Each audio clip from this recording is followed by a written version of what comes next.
दोस्तों, राहुल गांधी की न्याय यात्रा की जो भारत जोड़ो न्याय यात्रा लेकर निकले हैं दोबारा, इससे पहले भारत जोड़ो यात्रा लेकर निकलते हैं। क्या लगता है इससे भारत के अंदर क्या कोई प्रभाव डाल पाएंगे या 24 का चुनाव रहा उस पर कोई प्रभाव पड़ेगा? और खासकर यूपी में अखिलेश यादव और राहुल गांधी फिर से एक होते दिखाई दे रहे हैं। क्या इनकी दोस्ती दोबारा यूपी में कमाल दिखाएगी और भारत में राहुल गांधी को सरकार के कामों की भी बात करेंगे? क्या लगता है 24 का चुनाव आ रहा है, कुछ लोग हैं यहाँ पर मौजूद हैं, बात करते हैं। सर, स्वागत है आपका नवजीवन में।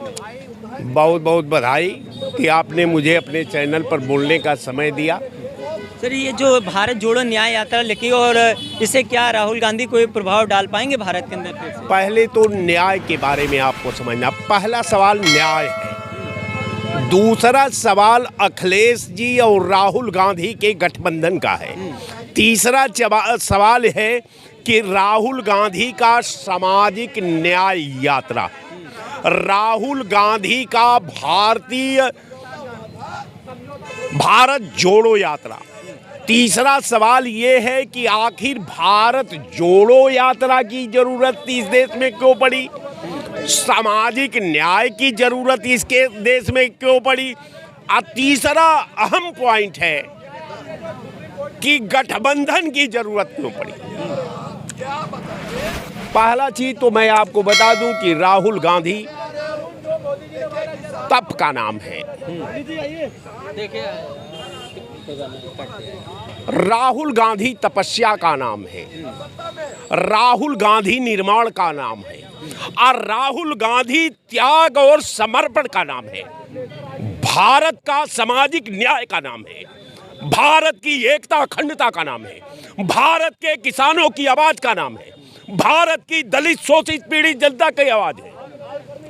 अब राहुल गांधी कोई व्यापारी नहीं है, राहुल गांधी इस देश की एकता और अखंडता के साथ व्यापार नहीं रच रहे, राहुल गांधी किसानों के हितों को बेच नहीं रहे, राहुल गांधी उद्योग धंधा को बेच नहीं रहे, राहुल गांधी है साहब, ये आग है, अगर आग को छुओगे तो जलकर स्वतः राख हो जाओगे। अब मैं आपके चैनल पर थिंकरों के लिए कहता हूं कि राहुल गांधी के बारे में शोध करो, राहुल गांधी के बारे में पढ़ो, राहुल गांधी के बारे में समझो, तब समझ में आएगा कि राहुल किस व्यक्ति का नाम है।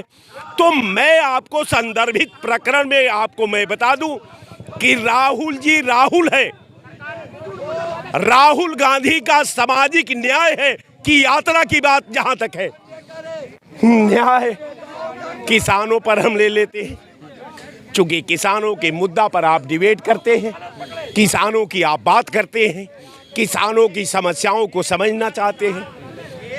1 साल पहले किसानों ने दिल्ली का आह्वान किया था अपने फसलों का उचित मूल्य के लिए। आप जानते हैं कि विश्व का इतिहास का पहला आंदोलन था जो लगभग 12 महीना से ज्यादा चला, 843 किसानों को बलि देनी पड़ी। इसके बाद ये सरकार घुटने के बल आई और बिल को आनन फानन में वापस कर लिया, आनन फानन में वापस करके किसानों के मिशन को ध्वस्त कर दिया, किसानों के साथ धोखा किया, किसानों के साथ विश्वासघात किया, और फिर वही काम किया जो हम 843 किसानों की शहादत देकर के जो मैं सपना पाला था उसका इसने चकनाचूर कर दिया।